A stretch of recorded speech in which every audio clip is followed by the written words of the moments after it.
ভূমিকম্পে ক্ষতিগ্রস্ত রাজধানীর বাড্ডার আলাতুন্নেসা স্কুল অ্যান্ড কলেজের একটি ভবনে সংস্কারের আগ পর্যন্ত শ্রেণী কার্যক্রম বন্ধ থাকবে বলে জানিয়েছেন রাজউকের চেয়ারম্যান ইঞ্জিনিয়ার রিয়াজুল ইসলাম। একই সঙ্গে পুরান ঢাকার বেশিরভাগ ভবন ঝুঁকিপূর্ণ বলে জানান তিনি। এছাড়া রাজধানীতে ঝুঁকিপূর্ণ ভবন দ্রুত শনাক্ত করে ব্যবস্থা নেওয়া হবে বলেও জানান রাজউক চেয়ারম্যান। ইমন চৌধুরীকে সঙ্গে নিয়ে হাকিম মাহির রিপোর্ট।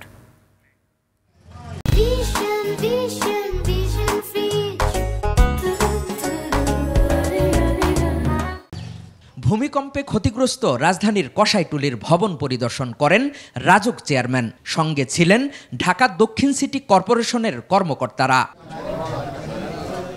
এ সময় মালিকদের কাউকেই পাননি রাজউক চেয়ারম্যান। মালিকদের একজনের স্ত্রীর সঙ্গে কথা বলেন তিনি। দেখতে চান বাড়ির নকশা ও অনুমোদনের কাগজ।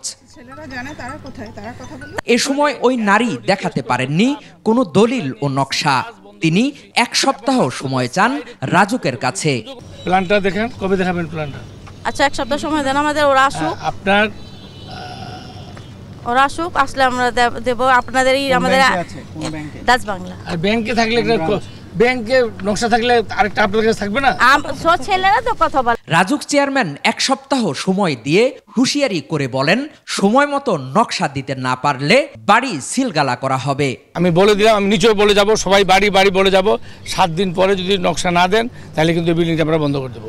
রাজউকের অধীনে কতগুলো অনুমোদনহীন ও ঝুঁকিপূর্ণ বাড়ি রয়েছে এমন প্রশ্নের জবাবে তিনি বলেন, সঠিক কোনো তথ্য নেই তাদের হাতে।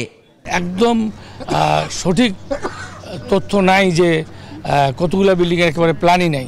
তবে এইসব এলাকায় এই মানে আমাদের যেমন পরিকল্পিত এলাকা যেগুলো লাইক গুলশান, বনানী, 80% বাড়ি কিন্তু প্ল্যানের মধ্যে আছে। ভূমিকম্পে যতগুলো বাড়ি ক্ষতিগ্রস্ত হয়েছে সে বিষয়ে রাজউকের সিদ্ধান্তের কথাও জানান তিনি। যেগুলো ভেঙে পড়ছে, ফেটে গেছে, হেলে গেছে, সেটা তো ধরেন আমরা একদিনের মধ্যে, 2 দিনের মধ্যে। আজকে আমি রিপোর্ট দিতে বলছি, এটা রিপোর্ট হয়তো আজকে না পারলেও কালকে আমি অফিস টাইমে পেয়ে যাব।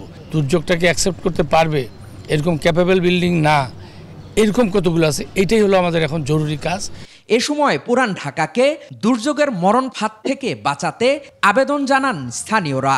আমরা যে ধরনের ট্যাক্স খাজনা ফিডব্যাক দেই সরকারকে, সেই অনুযায়ী আমরা কোনো ফিডব্যাক পাই না। এটা একটা পরিকল্পিত হলে, আরও রাস্তা প্রশস্ত হলে, এগুলো সব যদি প্রশস্ত হয় তাহলে ভালো।